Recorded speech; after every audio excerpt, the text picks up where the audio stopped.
Hola, ¿qué tal? Mi nombre es María José Pérez Palazón y este es mi compañero Pedro Torralbo Muñoz y estamos aquí para hablar de ciencia. Y hablamos de ciencia en uno de los eventos más importantes a nivel europeo, la Noche Europea de los Investigadores. Pero antes de que hablemos de ciencia, permitidme que nos presente. Ella es María José Pérez Palazón, que ella es de un pueblo de Córdoba que se llama Priego, al sur de la provincia.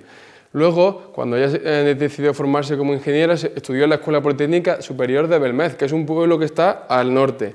Cuando acabó su carrera, se fue a Inglaterra a trabajar en canteras en obra civil, pero rápidamente se dio cuenta que su vocación era estudiar el cambio climático en su tierra natal, que es Andalucía, por lo que hizo el máster de hidráulica ambiental que se estudia en la Universidad de Córdoba. Recientemente, el año pasado, terminó su tesis doctoral en la que estudió el cambio climático en Sierra Nevada, concretamente estudiando el ciclo del agua y la nieve. Pues bueno, dejadme que os presente a Pedro. Pedro, que es de Córdoba capital, curiosamente también estudió en la Escuela Politécnica Superior de Belmez. Él es ingeniero civil e ingeniero de minas.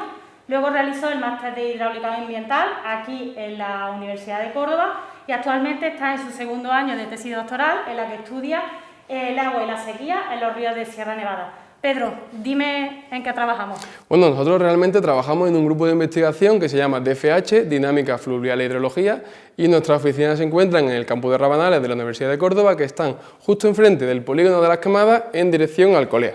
Pues bueno, ya que nos conocemos un poquito más, volvamos al evento que hoy nos interesa, que es la Noche Europea de los Investigadores. Este evento se realiza a escala de Europa y se realiza todos los años entre septiembre y octubre. Este año, por las condiciones sanitarias en las que nos encontramos, va a tener un formato íntegramente online y se va a realizar el 27 de noviembre de este año. Bueno, ya sabemos en qué momento nos encontramos y en qué evento nos encontramos. Ahora vamos a hablar un poco de ciencia. Concretamente, nuestro grupo de investigación, el DFH, se encarga de estudiar el ciclo hidrológico en la zona mediterránea, pero concretamente nos interesa mucho la zona de alta montaña y lo que más nos gusta es la Sierra Nevada, de Granada y Almería. Pero realmente, ¿cómo estudiamos y por qué es importante estudiar esta zona? Pues bueno, como todos sabemos, el agua es un recurso natural en nuestra vida diaria muy importante. Por eso, su estudio es fundamental para que tengamos una buena disponibilidad de este recurso en los años venideros. Así que, Pedro, recuérdanos lo que es el ciclo del agua. Bueno, el ciclo del agua es exactamente el grupo, el conjunto de procesos que están incluidos en la circulación del agua en la Tierra. Por ejemplo, el agua no la podemos encontrar en tres estados principalmente: sólido, por ejemplo en la nieve, los casquetes polares; líquido, en los ríos, en la lluvia, en los océanos; o vapor, gaseoso, vapor de agua en el aire. ¿De acuerdo? Entonces, estos tres estados, motivados por el calentamiento del Sol, y en función del punto en el que estemos, cambiarán de un estado a otro. Vale. Por ejemplo, podemos tener una nieve que nos cae en Sierra Nevada, que por acción del Sol se va a calentar y se va a fundir, pasando a estado líquido, ¿de acuerdo? Sí, ¿de acuerdo? Luego irá hacia los ríos y acabará en los océanos, que a su vez, otra vez por el calentamiento del Sol, volverá a evaporarse, formará las nubes y caerá en forma de nieve, así cerrando nuestro ciclo hidrológico. Pero María José, ¿realmente nosotros cómo estudiamos esto? Pues bueno, todos los procesos que nuestro compañero Pedro nos ha explicado se estudian a escala de cuenca.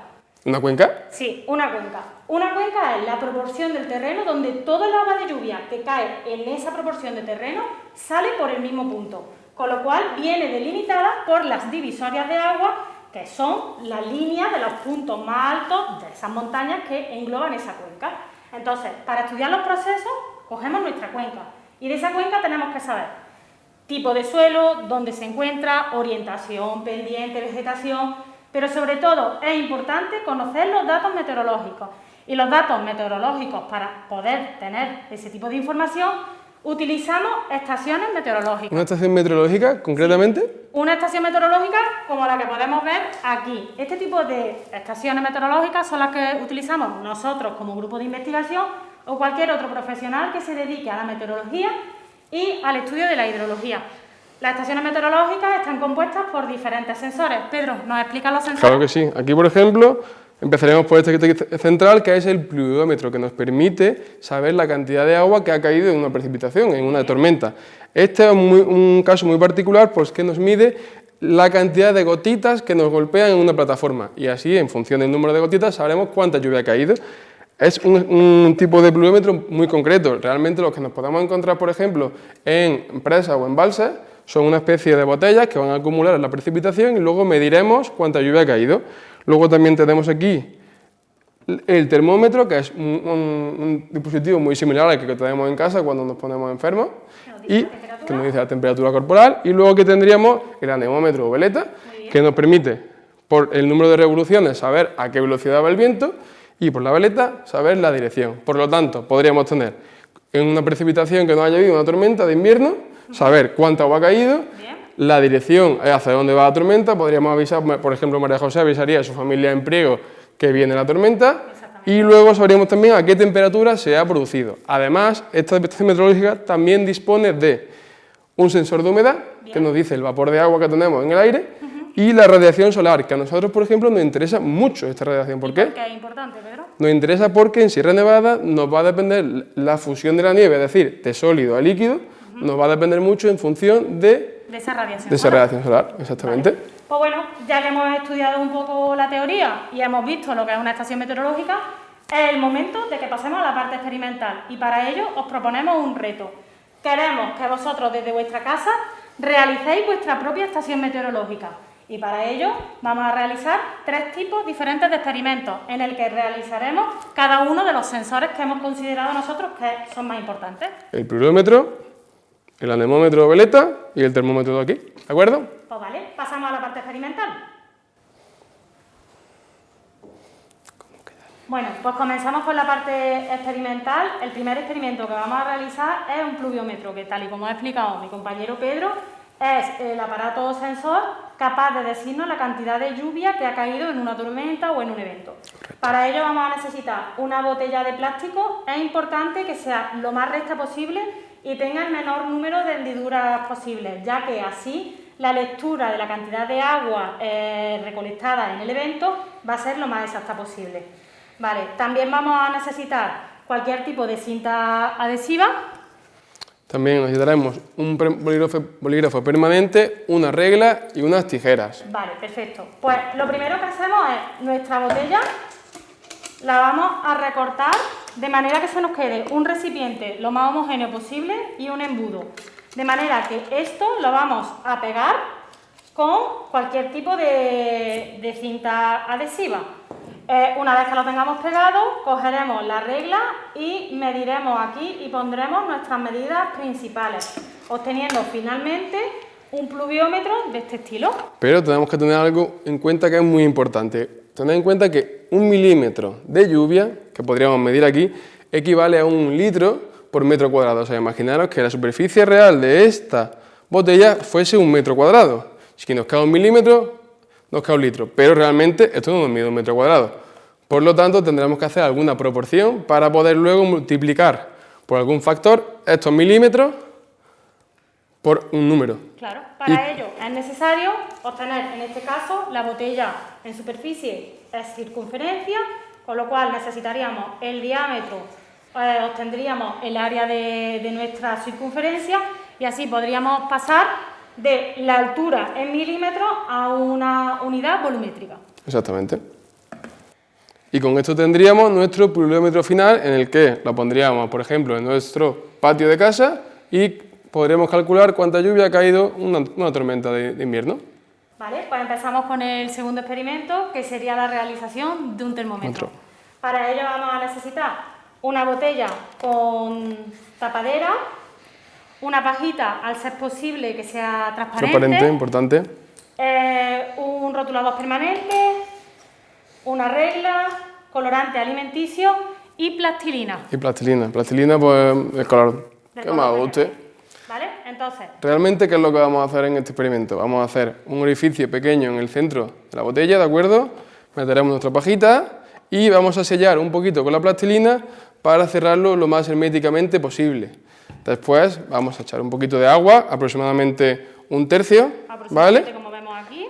y vamos a echarle un poquito de colorante. Mucho cuidado con el colorante, porque si nos pasamos, después vamos a tener que mirar a través del agua y no vamos a ver la pajita, ¿de acuerdo?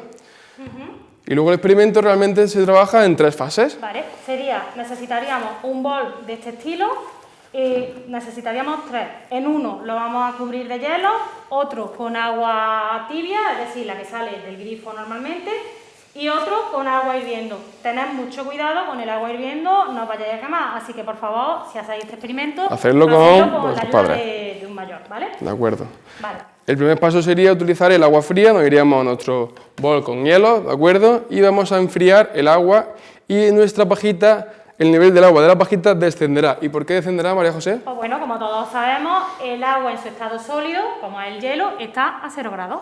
Y por lo tanto, ¿qué vamos a conseguir? Vamos a conseguir enfriar las partículas de aire que están dentro de este recipiente, de manera que el nivel del agua pueda bajar y sabremos dónde está el 0 grados. De acuerdo, ahí marcaremos nuestro 0. Posteriormente cogeremos el bol con agua tibia y lo introduciremos para que se nivele nuestra pajita. Y por último... Por último, lo vamos a meter en el agua en su estado casi hirviendo, es decir, a unos 90, 95, 100 grados. Aproximadamente. De manera... Y cuando introdujamos nuestro termómetro en el agua hirviendo, este ascenderá aproximadamente, tendremos que esperar entre paso y paso 5 minutos aproximadamente para poder marcar nuestras líneas. Cuando lleguemos aproximadamente 5 minutos, marcaremos nuestros 90 grados y tendremos nuestro 0 y nuestro 90. Y por lo tanto vamos a poder escalar, en función de los centímetros que tengan esta línea, nuestro termómetro y tendremos nosotros, por ejemplo, hemos marcado 27 y 45 grados. Para que confíen en nosotros, vamos a hacer una prueba con agua hirviendo. Vale, nosotros hemos calentado agua en el hervidor, tenemos aquí nuestro termómetro y con mucho cuidado de no quemarnos, vamos a verter agua caliente en el recipiente. Tened en cuenta que tenéis que llenar aproximadamente el mismo nivel de agua que tenemos en la botella con el del bol, para que pueda calentar lo más rápido posible el agua. ¿Y por qué ascenderá el agua al nivel de la pajita, María José? Pues bueno, al final el recipiente está cerrado herméticamente, con lo cual tenemos una parte de líquido y una parte de unas partículas gaseosas. Esas partículas gaseosas, cuando están en contacto con el agua caliente, necesitan tener más espacio, con lo cual empieza a moverse entre ellas. ¿Y cuál es la manera de ellas obtener ese espacio que necesitan? Que el líquido suba por la pajita. Es decir, empiezan a empujar, las partículas de aire empiezan a empujar el agua y tiene que subir. El líquido tiene... Y con esto tendríamos nuestro... Hay que esperar un tiempito. Hay que esperar un poquito a que nuestro agua del termómetro se caliente, de manera que suba. De esta manera podríamos tener un termómetro. Pedro, en caso de que no pudiésemos escalar nuestro tarro, no estaríamos hablando de un termómetro. ¿De qué estaríamos hablando? Hablaríamos de un termoscopio, que simplemente lo que nos diría sería si tenemos incrementos o descensos de temperatura. Vale. Y con esto tendríamos nuestro termómetro, que lo podríamos poner en la ventana de nuestro cuarto. Nuestro cuarto, nuestro patio, balcón, de manera que en los días calurosos sabríamos y veríamos cómo el líquido de nuestra pajita sube, y en los días de frío veríamos también cómo baja. Y así tendríamos otro nuevo sensor para nuestra estación meteorológica casera. Vale, pasamos con nuestro tercer y último experimento, en el que vamos a realizar un anemómetro. Que recordamos que medía el viento y la velocidad del viento. Vale, para ello vamos a necesitar un tupper con tapadera, puede valer un vaso que tengáis con tapadera. Queremos recordaros que para cualquiera de los experimentos que estamos mostrando se realiza con muchos de los materiales, son cosas que tenemos en casa, con lo cual no olvidéis buscar por vuestra cocina. Intentar reciclar lo máximo posible. Exactamente. Con lo cual, empezamos de nuevo. Un material, o sea, un tarro con tapadera. Algo de peso para ponerlo en su base. Pueden ser piedras, garbanzos, lentejas, arroz, lo que tengáis. ¿Vale? Correcto. Necesitamos pajitas y vasos de plástico. Importante que sean de plástico, aunque sabemos que no son 100% reciclables, pero es el material que más nos conviene para que el aire pueda moverlo. Si utilizamos material... Por ejemplo, un vaso de papel o de cartón pesará más y el viento no será capaz de moverlo. Otra alternativa al vaso serían las cucharillas. ¿De acuerdo? Y vamos a necesitar también de nuevo, un poco de permanente. ¿Cómo se realiza este experimento, Pedro? En primer lugar, la pajita central la introduciremos en el centro de nuestro tupper, ¿de acuerdo? Y será nuestra estructura. A la estructura le pondremos nuestro peso, en este caso nosotros hemos elegido piedra, ¿vale? Y vamos a coger los vasos y los vamos a señalar dónde van a pasar las pajitas, con lo cual 4 vasos tendrán 2 pequeños agujeritos por el que irán las pajitas así, y un quinto vaso que es el central, que es por el que van a pasar y se van a cruzar. Mucho cuidado con que estén a diferentes alturas, porque si los ponemos a la misma altura, las pajitas en el centro se van pueden a chocar. cruzarse y se chocarán, ¿vale? La idea es obtener un aparato de este estilo, que si recordáis es muy similar al que hemos mostrado en la estación meteorológica anterior. Como podéis ver, gira a la perfección.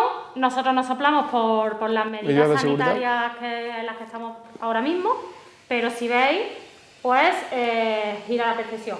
Para que nos dé más información, podemos realizar una rosa de los vientos. Exactamente, que es lo que nos permitirá es saber la dirección a la que va el viento. Como veíamos en la estación meteorológica, que teníamos unas especies de cazoletas o cucharas que giraban y luego teníamos la veleta. Pues en definitiva es simular nuestra estación meteorológica. En nuestro balcón, patio o terraza, vamos a poner nuestra rosa de los vientos, que la orientaremos siguiéndonos de la brújula que cualquier móvil tiene, y pondremos encima nuestro anemómetro, de manera que obtengamos la velocidad y la dirección del viento. Si no tenemos estos materiales, podemos hacer otro tipo de diseño con una botella. Aquí, en vez de piedra, tenemos agua en la botella. Para que el viento no se lo lleve. Y hemos utilizado, en lugar de pajitas, unos bastoncitos de madera. Perfecto. Otra opción, si no tenemos vasos de plástico, podríamos utilizar cucharillas. La cosa es que podamos realizar este tipo de experimentos con materiales que tenemos en casa. Y en función, recordad que en función del número de vueltas que nos dé, podremos calcular la velocidad a la que va el viento. Revoluciones por minuto. Y con esto tendríamos nuestros 3 sistemas. Tendríamos el pluviómetro, el termómetro y el anemómetro. Entonces tendríamos nuestra estación meteorológica casera para utilizarla todo el año. Perfecto. Esperamos que os haya gustado mucho y que os divirtáis mucho realizando estos experimentos desde casa. Y el reto es el siguiente. Ahora os retamos a que la hagáis en casa, subáis vuestra foto con vuestra estación meteorológica definitiva a las redes sociales con el hashtag Noche Europea, DFH y Ciencia en Casa. Muchas gracias. Muchas gracias. Chao.